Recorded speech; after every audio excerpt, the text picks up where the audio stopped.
Okay, so hello everybody. This is a search and destroy rushing route, I guess. This is for knife only. I mean, I suppose you could use these for non-knife only, but these are the routes that I run when I'm playing search and destroy and I'm playing knife only. So we're starting off with Seatown because it's the first map on the list, and we will start off with the bomb route to B.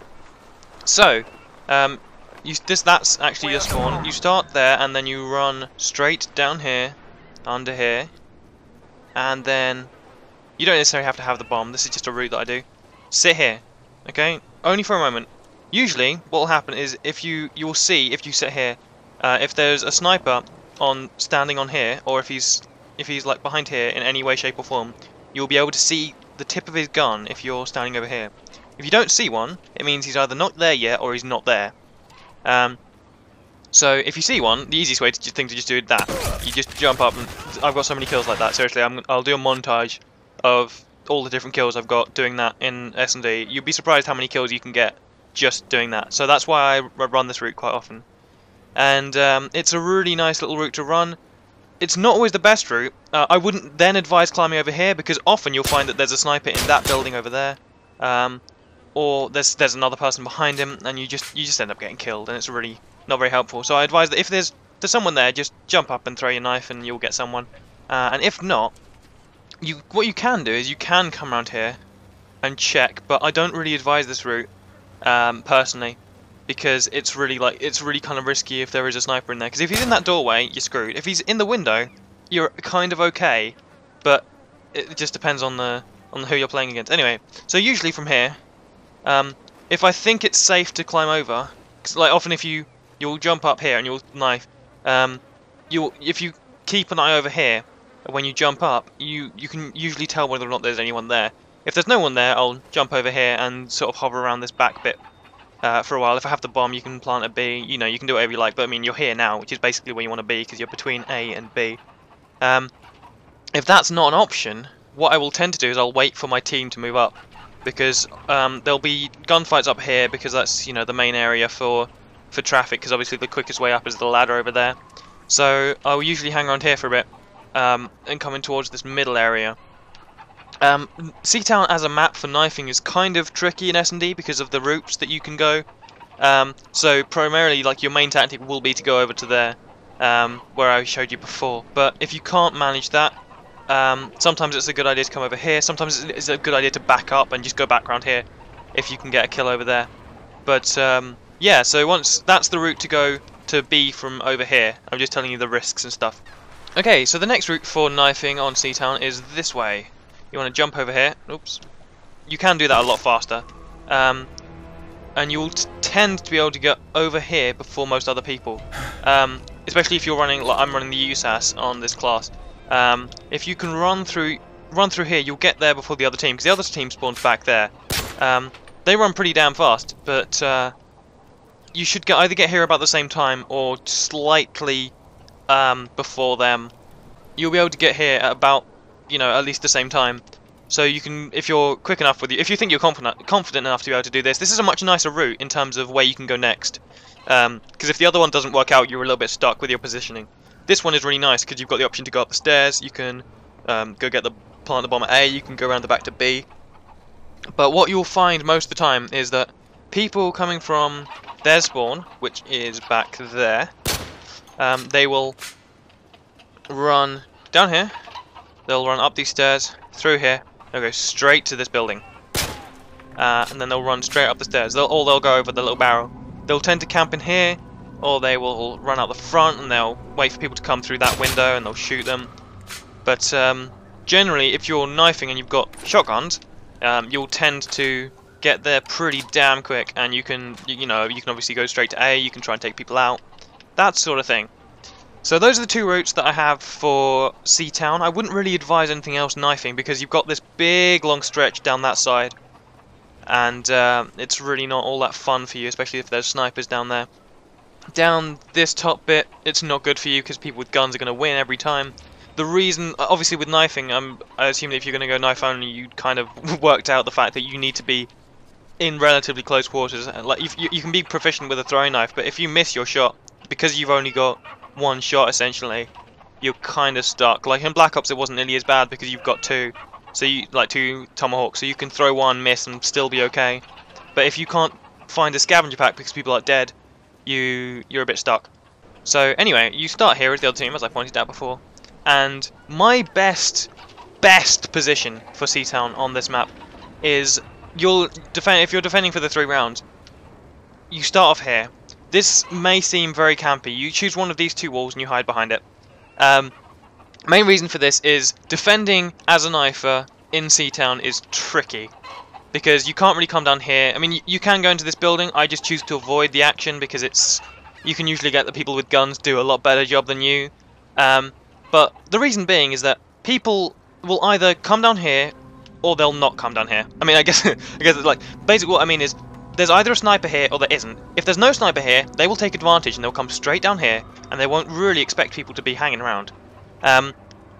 Like people coming around this corner, they can't see you. Like they get to here and then like your vision just doesn't cover that corner. And, like especially if you're running straight to B, you just don't look. So regardless of whether you're here or here, it's tricky. Like they really can't see. I mean, that one's less covered, but this one is horrendous for them. You just knife them. Obviously, this will only work for one round because obviously, like the next round they come down. If they come down the same side, they'll just be like, "Oh, well, I know he's around here, so I'm just going to shoot him." And at that point, you have the disadvantage. You then have 2 choices. You can either go here, and you get people when they try and come through the doorway and outsmart you, or you can go here. I guess you can do either of these the first time, but I prefer to do these 2 because that gets them looking over here, and then you're on the complete opposite side. Also, the main reason is because people always come up here, and even if they don't come up here and they go through there, you still see them because you've got everywhere covered.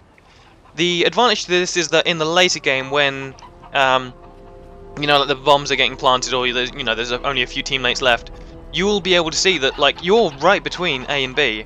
It's a perfect position. So if they plant A, you're literally round the corner. Like they will tend to run up here, and if they don't run up here, you're stupidly close to A.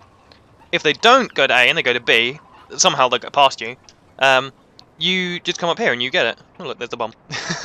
That must have been when I. Anyway, yeah, you just come up here, and you're really you're no distance from either bombs, so you're playing the objective really nicely. You are really in the perfect position.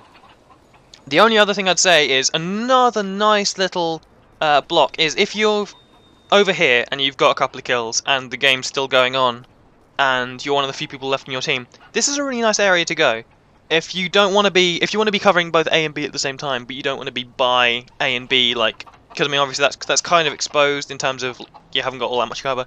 This is quite nice. It's a nice little spot to go in. It's not all that amazing for hiding, but you're close enough to B, and you're still fairly close to A. But people tend not to look here. They'll come up to B and they'll plant it, or they'll go to A and they'll plant it, and then they'll kind of run around a bit. But they don't tend to come back to this back way until they don't tend to come back here until last, because they tend to not expect people to be back here, especially not in that little cupboard, because a few people just run past it. So that's a nice little spot, especially because there's a corner right here. If you have got a headset and you can hear them coming, you just go knife, and they're dead straight away. So that's always a good thing. This is just a very quick clip of me doing some of these in action. This is obviously the very start of the very first round. So this is where I would usually start off. As you can see, that guy runs completely past me, doesn't notice me at all. It happens all the time. Seriously, people just don't look in that corner. This is the other spot that I use quite frequently. It's quite nice because you get to be able to know where people are.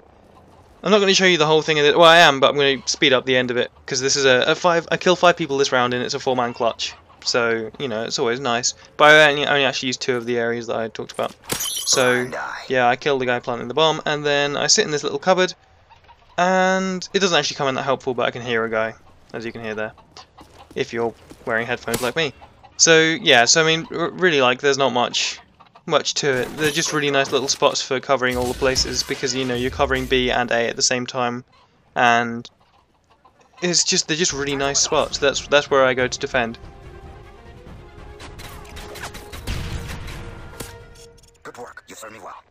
The only other route I have for Seatown, which is not one I particularly end up using, so I don't really know how well it works, but the only other route is up here, through here, across here, and then you climb up through here. I mean, that's obviously your standard rush route, but then you have to go down here, The reason being is you either want to go through here and go around behind them, so you can. I'll show you what I mean. You can come up behind them on the ladder. Sometimes you'll see people down here because they don't know what they're doing. So you can come up like this, but that's not always the best option. Or rather than going there, you just do the usual. So you've come from through there and you run down here, and you come up behind them this way.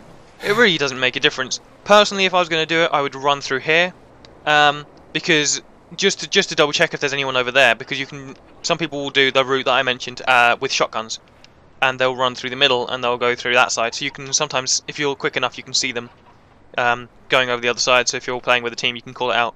But I don't tend to. I really wouldn't advise running across here, even if you run underneath here, because people will be looking down at you from up there if they've won this top bit, and if they haven't won this top bit, you know, there's really no reason for you to be running around this route anyway. So that's about it for Seatown in terms of routes from defending and offensive.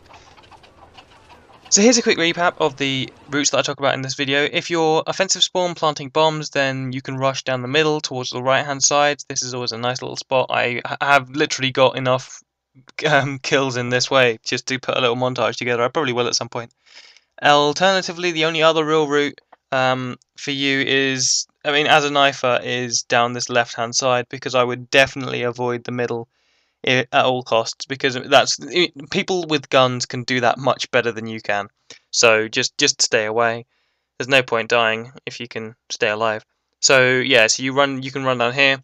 If you're on the defensive spawn, I would really advise not pushing too far out or getting too far out of position.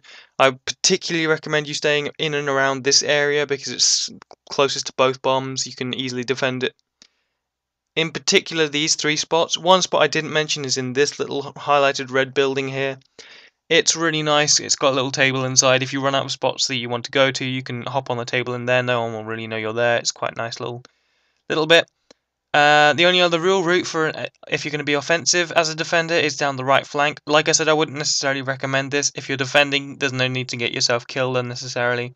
But, you know, if you want to do a rush route as a defender, then, you know, it's down this way. If you cut across the middle, you can go through and round behind them. That's always quite nice. Or alternatively, you can catch people off guard that are running the opposite way. So that's quite a nice route, and that's all I have for you this video. So I hope you enjoyed it, and I will see you people another time.